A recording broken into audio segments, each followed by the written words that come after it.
Great to have you with us. I'm Vinny Politan. This is Closing Arguments, and we've got some big news this hour. Don't go anywhere. Big news on big cases. And we begin with the case involving these two little girls, Abby and Libby. They were murdered in Delphi, Indiana, small town. They were just going for a walk. Took 5 years for an arrest in the case.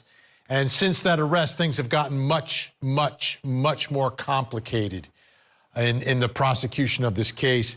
The man who's been accused is Richard Allen. Here he is, shortly after his arrest. He looks a little different these days, but he's getting ready for his trial. And this trial is set to happen in the middle of May.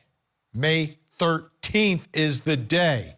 Now, he was back in court today. A lot of things happening in court. Court TV senior producer Barbara McDonald is there. She is waiting in the cold for us to go to her. But for those of you who don't know this story, don't know what happened, Matt Johnson takes us back to the scene tonight. We're here in Delphi, Indiana, a town of about 3,000 people. It is the town seat of Carroll County. And we're going to take you on the trail, on the Monon High Bridge Trail that Libby and Abby took in 2017 and how they made it to the bridge. That's not this bridge. This is Freedom Bridge, also mentioned in court documents. So where they started that day, that's a little bit up the road.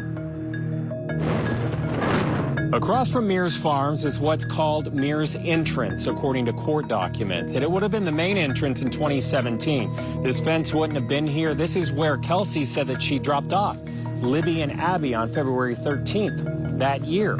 She would have waved goodbye, said that she loved them, and then watched them walk past those trees. And once Libby and Abby cleared the trees, they had a choice to make. Right here in the center of the trail, they could choose to go right and go towards town, or they could choose to go left towards the bridge. They went left. This is also where three girls say that they ran into a man generally matching the suspect description. He was heading towards the bridge. They were heading the opposite direction towards town. You know, walking along the trail, you realize that there are a lot of places that someone could hide. Yes, it was a different season. This happened in February of 2017. So there wouldn't have been leaves on the trees, but there are a lot of trees, and it would have been very dense. According to court documents, at around 2 o'clock that same day, a witness said she saw a man on the bridge, standing about 50 feet up. But he looked very different, according to her account. Looked boyish, young, 20s, maybe 30s, no facial hair, and brown curly hair or poofy hair. And that's what led to the second sketch. So we're at about the halfway point of the Monon High Bridge here behind me in Delphi, Indiana. You can see I'm standing on a part that is rebuilt, looks completely different than the area that leads over to private property. About this area right here, that's where that Snapchat photo was taken, where Libby takes a picture of her friend Abby. The two girls, they were heading down the bridge south over to private property, and that's where the abduction happened. And let's bring in Court TV senior producer Barbara McDonald, who is joining us tonight outside the Allen County Superior Courthouse in Fort Wayne, Indiana. Barbara, big day, a lot of things happening, 2 sessions in court, morning and afternoon. So let's begin. I want to begin here, though, because the scene inside the courthouse. My understanding is, I mean, we know this case is huge, and everyone's talking about it, have been talking about it for years. You got some YouTubers getting into a scuffle in the courtroom or courthouse? Yeah, apparently one of those YouTubers was going to be one of the defense witnesses in the motion to, or rather the contempt hearing today, to talk about the leak of information from people other than the defense. But during the lunch break, there was some sort of scuffle between at least 2 YouTubers, perhaps 1 or 2 other people. The police immediately got involved and moved them out of the courthouse and said, "You are them not coming back in. In fact, I saw them being escorted off the entire courthouse property.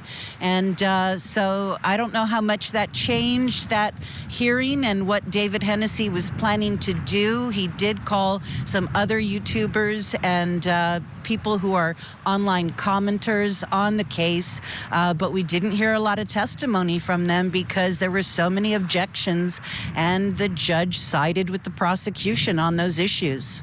Yeah. So, all right, let's get into the meat of it. I mean, the intensity of this case and the tension between the defense and the prosecution and the judge, and now you've got it with people who are covering the story. All of this, it's unreal what's happening out in Indiana. So the first thing I want to deal with is the contempt hearing, right? So there's the prosecution wants the defense off the case, or what do they want done to the defense attorneys here? And it's kind of unusual for prosecutors making these types of allegations. Yeah, and these allegations immediately followed that Supreme Court case back in January that reinstated these defense attorneys.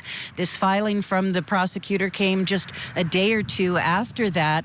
And he said in court he wasn't asking for any particular remedy, that would be up to the court.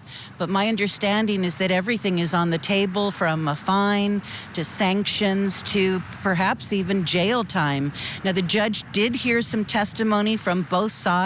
She said she's going to take the entire issue under advisement, and she is not planning to issue a ruling on that issue until the week before the trial begins in May, which is just 56 days away. So it definitely seems unlikely that one of those options will be the removal of those defense attorneys. Well, with this case's history, nothing's off the table, Barbara. But you're right. You're absolutely right. It'd be very unlikely for that to happen, but who knows? So, and again, this is all related to images from the crime scene that were on the computer screen of one of the lawyers, and someone without permission took images of that and disseminated it to some podcaster / YouTube people. Right, who then further disseminated those images. And we heard from Indiana State Police, who investigated that incident. They did not bring any charges against the attorney involved, and that is Andrew Baldwin. But they did take a look at some of the other people. And in fact, one of the people that they questioned regarding this leak ended up taking his own life. Another person has been charged with conversion. That trial has not happened yet. My understanding is that is supposed to happen in the next couple of weeks. One of the things that the prosecutor said, though, in his sort of closing summation of that part of the hearing today was that, you know, the leak of these images creates a lot of just pain and suffering that's absolutely impossible to repair, that the families of Abby and Libby, every time they go on social media, have to be worried that they're going to see these images or that somebody is going to share them, and that they can potentially taint the jury pool. But one of the things that David Hennessy, who is the defense attorney for the defense attorneys, brought up, that he got First Sergeant Jerry Holman of the Indiana State Police to admit on the witness stand today, is that they did not go after everyone that their investigation revealed had acquired those images. So David Hennessy made the point that, hey, if you're so worried about these images being out there, why didn't you go after everyone down that chain that you discovered had received those images and force them to delete those images? And because you didn't do that, we shouldn't be held responsible for the potential harm that these images could cause. And again, my understanding is the person who took them didn't have permission to do it. It's not like the defense is like leaking things like sometimes that the government does in other cases. The federal government is really good at leaking information, and no one ever gets in trouble for that. And here we're trying to take, you know, it's strange. It's very unusual. Now, another big part of today. Essentially, yeah, a war room. Yeah. Well, I was just going to say that essentially these images were on display in the war room for Attorney Baldwin's office, and that, yeah, he did not imagine that anybody would go in there without permission and take pictures of pictures that were on display and then to share those, and that he is essentially a victim of theft and shouldn't be held accountable for that. Yeah, I mean, if someone stole it from prosecutors, do we think that they'd be held in? I don't know. I don't know. This is very unusual what's happening, but we'll see a week before the trial what the judge says about that. Now, let's talk about the actual charges, what this case is really about. Abby, Libby, and the accused Richard Allen. There was another hearing involving the charges in this case, which have now been changed. They've amended the charges. Initially, Richard Allen was charged with 2 counts of murder that was essentially felony murder. Indiana doesn't have first, second, third-degree murder, but the prosecutor said in all of his documents that he was charging him with murder that happened during the attempted kidnapping of the girls, and that therefore all they would have to prove is the attempted kidnapping, and he would therefore be guilty of the murder as well. Now they have added 2 additional charges of intentional murder, so he is facing 4 counts of murder for the deaths of Abby and Libby back in 2017. All right, that's a big development in this case. Now, there was another hearing today, and this is a motion brought not by the prosecution, like these first 2, but by the defense, to dismiss the case based on destruction of exculpatory evidence. This is the one I need the explanation on. What happened here? What's alleged to have happened? Why is the defense saying that the prosecution is destroying evidence of their client's innocence? So it turns out, Vinny, that back in August of 2017, law enforcement investigating these murders discovered that all of the audio and video recordings of interviews with witnesses and potential suspects during the first week of the investigation, from February 13th of 2017 until the 20th of that month, had been recorded over, and they didn't even discover that until August of that year. The defense says they weren't told about it until very recently when they inquired, where are these interviews? How can we watch these? How can we listen to these interviews? And today in court, we found out that not only did that happen once, it happened another time for about 2 months, where all of those recordings were deleted or recorded over between April and June of 2017. And furthermore, Vinny, that they don't even have a log of who those people are who were interviewed during those times, that those interviews are now missing. So they can't even go back and create a list of, here are all of the people we talked to during that time who we no longer have their interview recorded. Is the state, the prosecution here, conceding that these recordings are gone, that they're missing, that they existed at one point and now they're gone? Well, we assume they existed at one point. Nobody, I guess, really went back to check until August, and that's when they discovered that this DVR system that they had installed in the Delphi Police Department that was operated by a switch, and they were telling all of the officers who were looking into the case in those early days, you know, anybody you want to talk to, bring them on into the Delphi Police Department, take them into one of these rooms, flip the switch, and then it'll be recorded. And instead, what they discovered was that somehow the system was reset so that it was on a continuous record. So everything just kept getting recorded over. And so, yeah, they are admitting that we don't have those interviews. We cannot share them with you. In some cases, they do have the narrative that the officer wrote after conducting those interviews, but the prosecution says there's nothing in any of those interviews that would be exculpatory or help Richard Allen's defense, and therefore it kind of doesn't matter. Wow. But they don't know everyone who was interviewed. Were any of these interviews in any way potentially connected to the defense theory of this sacrifice, this cult, this group of people following Odinism? At least one of the men who has been identified by the defense as being one of those members of the Odinist group who could potentially be an alternate suspect in this case. His interview was not recorded or lost.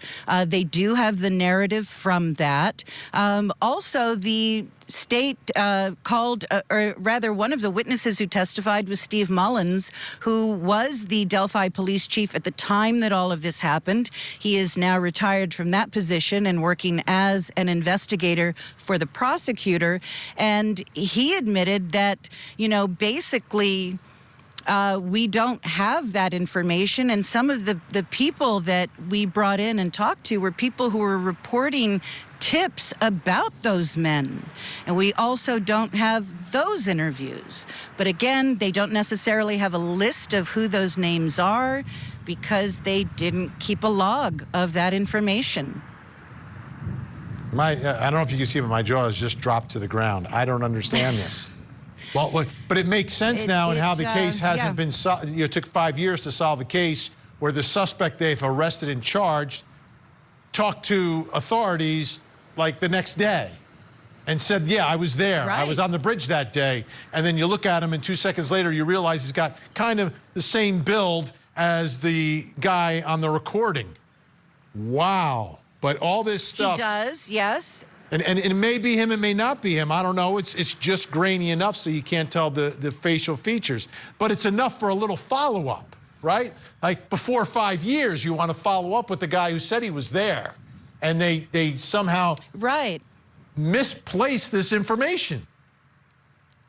And one of the points that Andrew Baldwin made in court today regarding that is, perhaps, they're saying that the information that this man conveyed to them during that interview would not help Richard Allen's defense. Their point is, what if he said something in that interview that then later you found some evidence about that you could then go back and go, aha, see, he kind of indicated he might have some knowledge about something that perhaps he shouldn't have had knowledge of. They can't do that because that interview they don't have. They only have a narrative, which was described several ways, being perhaps 6 paragraphs, very short paragraphs, maybe 100 words on the entire document that's the narrative of what he had to say back in those first days of the investigation. Wow. Wow. The more we learn, the scarier it gets, the way all of this went down. It doesn't help prosecutors. Doesn't mean they can't win the case. Doesn't mean that Richard Allen can't be found guilty, but it's going to be much more of a challenge now. Barbara McDonald on the ground in Fort Wayne tonight. Thank you so much. All right, folks, when we come back, what do they think? What do they think about what we're learning about Delphi? Al Wunsch, Jennifer Brand, and, of course, Darnell Crossland. Next. Join Court TV's Vinny Politan. In every story, in every trial, every case, there's at least 2 sides to it. To dive into the latest. Oh, my God. And breaking true crime stories. This was a very targeted, very personal attack. Inside. My whole life depends on it. And outside of the courtroom. She's a psychopath. Now, let's look at the other side of all of that. Vinny Politan Investigates. Saturday morning, 10/9 Central. Only on Court TV.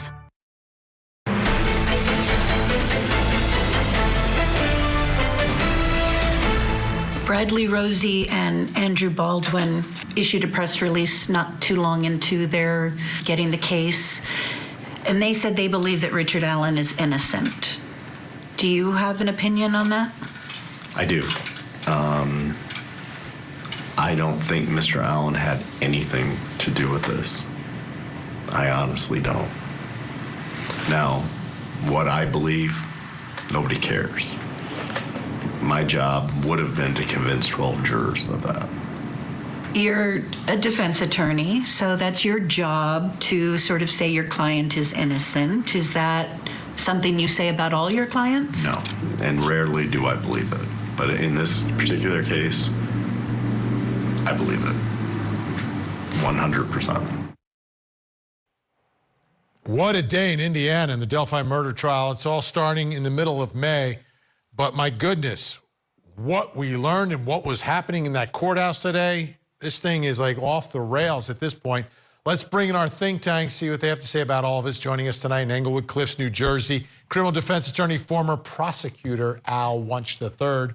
Also joining us in the tri-state area, Stamford, Connecticut, criminal defense attorney Darnell Crosland.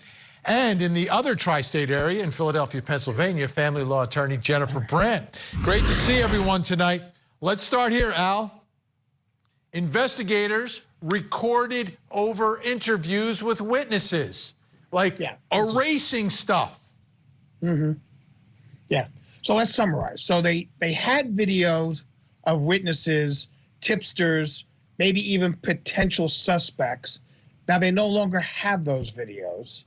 They're not sure who they interviewed, but they are extremely positive that nothing said would have benefited the defendant in any way. What's the problem with that? I mean, this is unbelievable. In this day and age, to be able to go forward and say, well, we don't know what we have, but we know this, it wouldn't have helped you. How would we know that? I mean, this is a Keystone Cops investigation. That's a disaster for these poor victims in this case. And perhaps a man who's innocent with regards to these charges. This is just a comedy of errors that should not be happening in 2024. How do you not know that you're going to be like going over this video and that you're destroying evidence? The evidence was destroyed. And that's a huge problem for the prosecution in this case. I don't care what they say. They can get up there and till they're blue in the face. But the bottom line is, oh, nobody helped them. But who did you interview? Well, we don't know. It's very problematic. Darnell, I've never seen anything quite like it. And I mean, but it's consistent with what else is developed in this case, because one of those witnesses who was spoken to early on is the defendant, who told investigators, yeah, I was there at the bridge, and then somehow whatever evidence they have or record of that they have was on the bottom of some pile in some other drawer for 5 years until they opened it up and said, oh, maybe we should take a second look at the guy who told us he was there, who kind of has the same build as the guy in the video.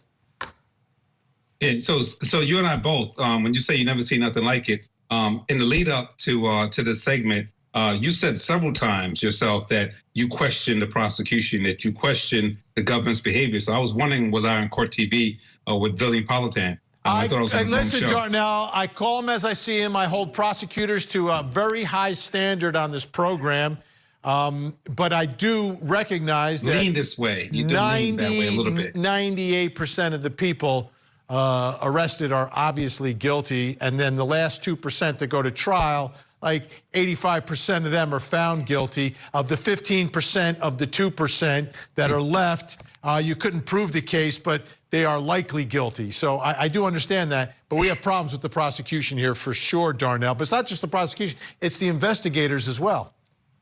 So the question here with what we normally have as lawyers, and the prosecution normally tries to wiggle out. If they have something in their possession that could be exculpatory, Brady material, they have to turn it over.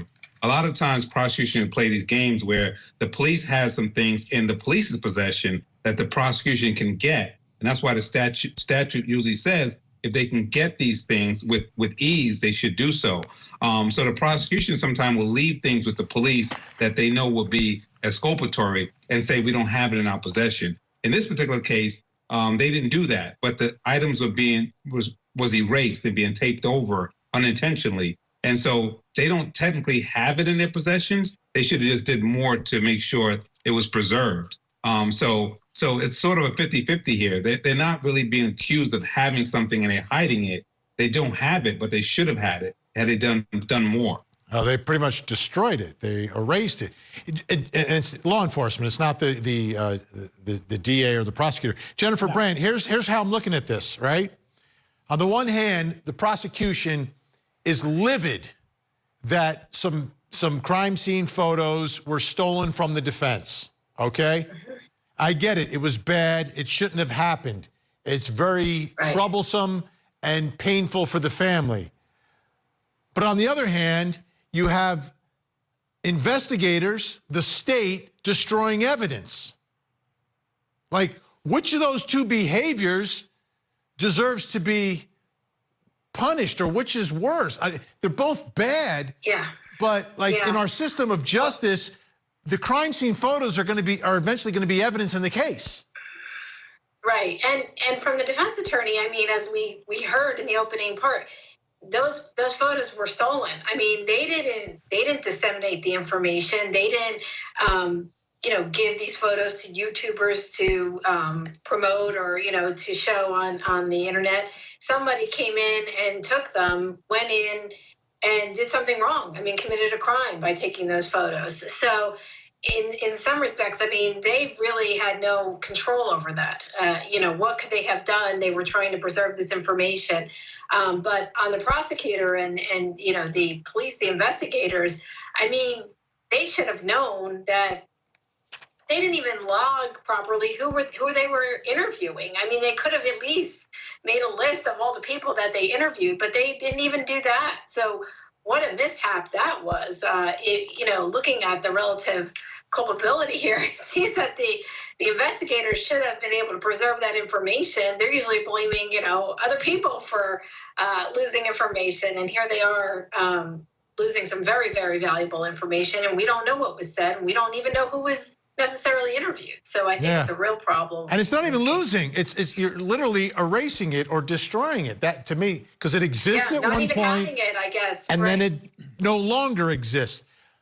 Like, people do that, they get in trouble. Like, I don't want anyone prosecuted for this, but this is a big deal. This is a big problem, a big issue.